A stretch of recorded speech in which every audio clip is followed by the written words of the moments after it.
আজ আমি আপনাদের সঙ্গে শেয়ার করব একটু অন্যরকম স্বাদের ডিমের কারি রেসিপি। একঘেয়ে ডিমের ঝাল ঝোল কারি না বানিয়ে এইভাবে একবার বানিয়ে দেখুন। গরম গরম ভাতের সাথে খেতে দুর্দান্ত লাগে আর বানানো ভীষণ সহজ। নমস্কার, আমি তাপসী আর আপনারা দেখছেন তাপসীদির হেসেল। চলুন আজকের রেসিপিটা স্টার্ট করা যাক। আজকের রেসিপিটা বানানোর জন্য প্রথমে নিয়েছি একটা বড় সাইজের বাটি। আপনারা এখানে যে কোনো বাটি নিতে পারেন। এখন 5 থেকে 6টা ডিম বাটির মধ্যে ভেঙে নিচ্ছি। এখন ডিমের মধ্যে অল্প করে কালো গোলমরিচের গুঁড়ো আর নুন দিয়ে ডিমটা ভালো করে মিশিয়ে নিচ্ছি। ডিমের মধ্যে গোলমরিচের গুঁড়ো আর নুন ভালো করে মেশানো হয়ে গিয়েছে। এখন এই ডিমটা ভাপিয়ে নেব। তার জন্য আগেই কড়াতে জল গরম করতে বসিয়ে দিয়েছিলাম। এখন ডিমের বাটিটা কড়াতে বসিয়ে দিলাম।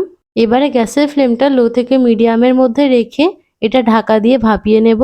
যতক্ষণ ডিম ভাপা হচ্ছে ততক্ষণে ডিম কারির জন্য কিছু মশলা বেটে নেব।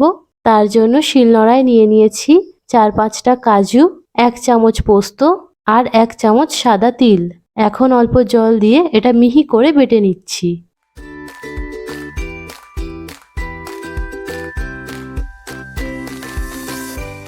কাজু, পোস্ত, তিল মিহি করে বেটে নিয়েছি। এখন পরিষ্কার করে তুলে নিচ্ছি। এখন আরও একটা মশলা বানিয়ে নেব। তার জন্য শিলে নিয়ে নিচ্ছি 7-8 কোয়া রসুন, 4-5 টুকরো আদা আর 3টে কাঁচা লঙ্কা। এটাও একদম মিহি করে বেটে নেব।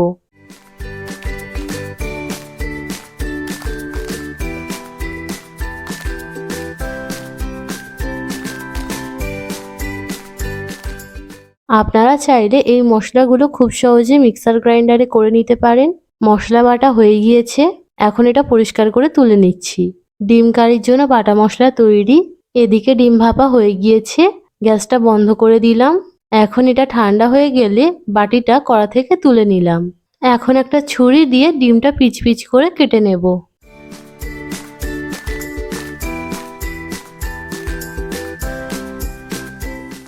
আমি ডিমের পিসগুলো একটু লম্বা লম্বা করে কেটে নিচ্ছি। আপনারা আপনাদের পছন্দ মতো ছোট বড় যে কোনো আকারে কেটে নিতে পারেন। পুরো ডিমটা পিচ পিচ করে কাটা হয়ে গিয়েছে আর ডিমের পিসগুলো দেখতে এরকম হয়েছে। আমি এরকম একটু লম্বা লম্বা করে রেখেছি। এবারে ডিমের কারিটা বানিয়ে নেব। তার জন্য গ্যাস অন করে একটা কড়া বসিয়ে দিয়েছি আর কড়াতে দিয়ে দিয়েছি পরিমাণ মতো তেল। তেল গরম হয়ে গেলে ডিমের পিসগুলো দিয়ে দিচ্ছি।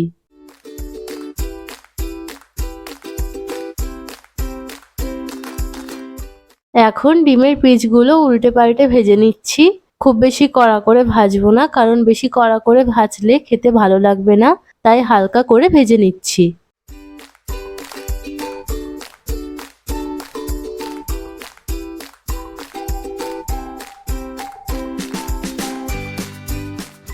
ডিমের পিসগুলো ভাজা হয়ে গিয়েছে। এখন এগুলো তেল থেকে তুলে নিচ্ছি।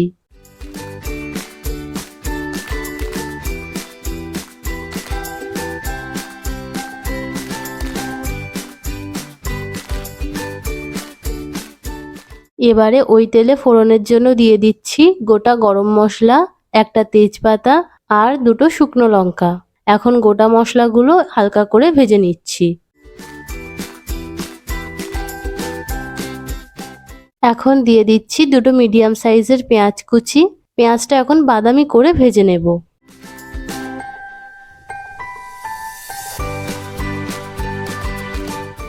পেঁয়াজে বাদামি কালার চলে এসেছে। এখন গ্যাসের ফ্লেমটা একদম লো করে দিয়ে দিচ্ছি আগে থেকে বানিয়ে রাখা বাটা মশলাগুলো। বাটা মশলাগুলো দেওয়া হয়ে গেলে দিয়ে দিচ্ছি কিছুটা পরিমাণে ফেটিয়ে রাখা টক দই আর দিয়ে দিচ্ছি পরিমাণ মতো নুন, 1 চা চামচ কাশ্মীরি লঙ্কার গুঁড়ো আর দিচ্ছি অল্প করে চিনি। এখন গ্যাসের ফ্লেমটা লো থেকে মিডিয়ামের মধ্যে রেখে সমস্ত মশলা ভালো করে কষিয়ে নিচ্ছি।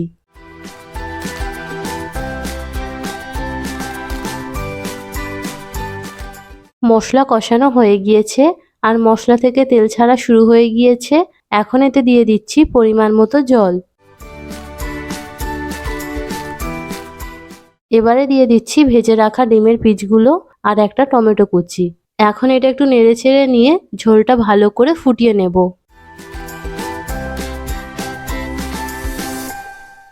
ঝোল খুব ভালো করে ফুটিয়ে নিয়েছি। এখন এটা 4 থেকে 5 মিনিটের জন্য ঢাকা দিয়ে রান্না করে নেব। প্রায় 5 মিনিট পর ঢাকনা খুলে দিলাম। তরকারি প্রায় হয়ে এসেছে আর ঝোলটা গা মাখা হয়ে এসেছে। এখন এতে দিয়ে দিচ্ছি 3টে চেরা কাঁচা লঙ্কা আর ওপর থেকে ছড়িয়ে দিচ্ছি 1 চামচ ঘি। এবারে গ্যাসটা বন্ধ করে দিয়ে এটা ঢাকা দিয়ে রেখে দেব যতক্ষণ না পরিবেশন করছি।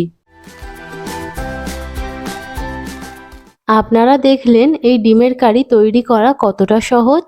একঘেয়ে ডিমের কারি ঝাল ঝোল না বানিয়ে এইভাবে একবার বানিয়ে দেখবেন। গরম ভাতের সাথে খেতে খুবই ভালো লাগে। যারা আমার ভিডিওটি ইউটিউব থেকে দেখছেন তারা প্লিজ চ্যানেলটি সাবস্ক্রাইব করে দেবেন। আর যারা ফেসবুক থেকে দেখছেন তারা পেজটি ফলো করে দেবেন। ভিডিওতে একটা লাইক করে দেবেন আর কমেন্ট করে জানাবেন আজকের ডিমের কারি রেসিপি আপনাদের কেমন লাগলো। সবাই ভালো থাকবেন।